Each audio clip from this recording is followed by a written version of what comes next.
नमस्कार दोस्तों, मैं हूं रवि कुमार तिवारी और आप देख रहे हो अपना YouTube channel clear to clear. दोस्तों, आज हम बात करेंगे राजस्थान के बारे में।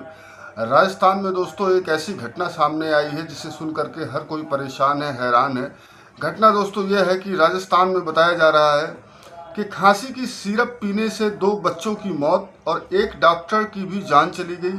कई लोग बीमार हैं, ऐसा बताया जा रहा है। राजस्थान में इन दिनों कफ सिरप यानी खांसी की सिरप के चलते हड़कंप मचा हुआ है, क्योंकि राज्य में कफ सिरप पीने से 2 बच्चों की मौत हो गई है।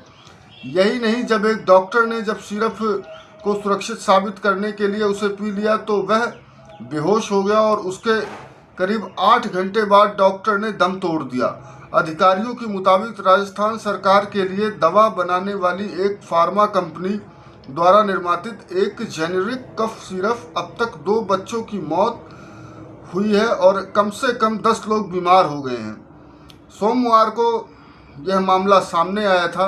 बताया जा रहा है कि कौशन फार्मा नाम की एक कंपनी द्वारा बनाए गए कुछ बच्चों के इस प्रकार का खतरा देखने को मिला। जब तक इस कंपनी के कफ सिरप को पीने के कुछ घंटों बाद 5 साल तक एक बच्चे की मौत हो गई। जानकारी के मुताबिक राजस्थान के सिक्कर जिले के 5 वर्षीय नीतीश को रविवार को खांसी और जुकाम हो गया। उसके माता पिता उसे चिराना स्थित सामुदायिक स्वास्थ्य केंद्र CHC में लेकर के गए। डॉक्टर ने उसे केंद्र से मिलने वाली कफ सिरप लिखी और नीतीश की मां ने उसे रात लगभग 11:30 बजे वह सिरप पिला दिया। सुबह करीब 3 बजे नीतीश एक बार उठा और उसे हिचकी आई। उसके बाद उसकी मां ने उसे पानी पिलाया और वह फिर से सो गया। उसके बाद वह कभी भी नहीं उठ सका। आप सोच सकते हो, कभी भी नहीं उठ सका। घबराए हुए माता पिता सोमवार सुबह उसे सरकारी अस्पताल ले गए, लेकिन डॉक्टरों ने उसे वहां मृत घोषित कर दिया। बच्चों के परिजनों का कहना है कि उस दिन नीतीश ठीक था और शाम को नवरात्रि कार्यक्रम में गया था। रात में जब उसे फिर से खांसी होने लगी तो उसे चिराना CHC से मिली दवा दी गई। सुबह उन्हें पता चला कि वह उठ नहीं पा रहा है। उसके बाद उसे CHC ले जाया गया, जहां कंपाउंडर ने उसे सिक्कर के सरकारी अस्पताल ले जाने को कहा। उस दवा को निर्धारित खुराक दी गई।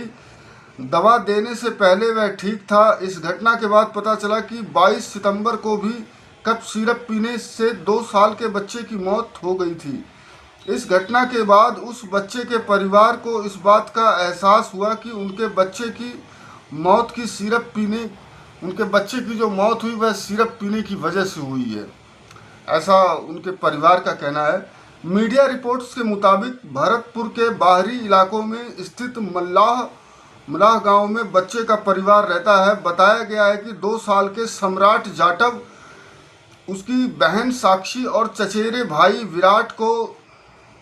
विराट को सितंबर के शुरुआती दिनों में खांसी और जुकाम हुआ था। उसकी मां ज्योति 22 सितंबर को स्थानीय जन स्वास्थ्य केंद्र गई और उन्हें कौशन फार्मा द्वारा निर्मातित वही कफ दे दिया गया।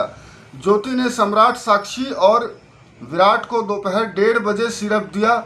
उस सिरप को पीने के 5 घंटे बाद तीनों बच्चे नहीं जागे, जिन्होंने साक्षी और विराट को किसी तरह जगाया और उसके बाद दोनों ने तुरंत उल्टी कर दी, लेकिन सम्राट बेहोश रहा। 2 साल के बच्चे को भरतपुर के एक अस्पताल ले जाया गया और फिर जयपुर JK लोन अस्पताल रेफर कर दिया गया, जहां 22 सितंबर को उसकी मौत हो गई। ये तो थे मरीजों की कहानी। मरीज तो मरीज, इसको पीने से डॉक्टर खुद भी बीमार पड़ गया।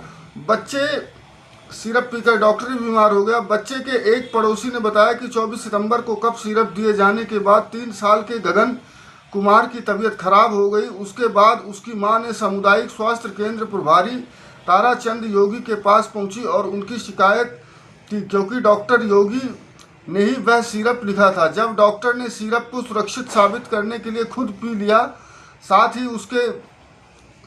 ही उन्होंने एम्बुलेंस चालक राजेंद्र को भी इसे पिला दिया। इसके बाद राजेंद्र अपनी कार से भरतपुर के लिए रवाना हुए, लेकिन उन्हें नींद आने लगी। उन्होंने कार सड़क किनारे खड़ी कर दी और बेहोश हो गए। काफ़ी देर बाद उनका कोई पता नहीं चलने पर उनके परिवार ने उनके मोबाइल की लोकेशन का पता लगाया और 8 घंटे बाद वह कार में बेहोश पाए गए।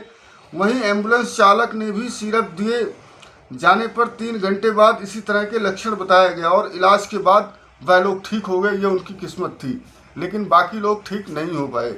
यह दोस्तों जो न्यूज़ है, यह गूगल प्ले न्यूज़ है दोस्तों। गूगल से यह न्यूज़ ली गई है और सच्ची होती है। ये सब वायरल न्यूज़ होती है, कोई फेक नहीं होता है, इसमें कोई झूठ नहीं होता है। इसको मैंने जांच पड़ताल करी है, इसके बाद में जो है इसको मैंने लिखा है। बाकी क्या सच है क्या झूठ है, ये प्रशासन जानकारी अपनी लेगा और वह अपनी सही तरीके से इसको बताएगा दोस्तों। नमस्कार दोस्तों, दवाइयाँ ध्यान से लें, अपनी मर्जी से दवाई ना लें, बिना डॉक्टर की सलाह के दवाई ना लें। और इसमें तो कुछ ऐसा सीन है कि जो डॉक्टर ने लिखा वही दवा गड़बड़ थी, ऐसा बताया जा रहा है। फिलहाल दोस्तों मिलते हैं किसी और वीडियो में।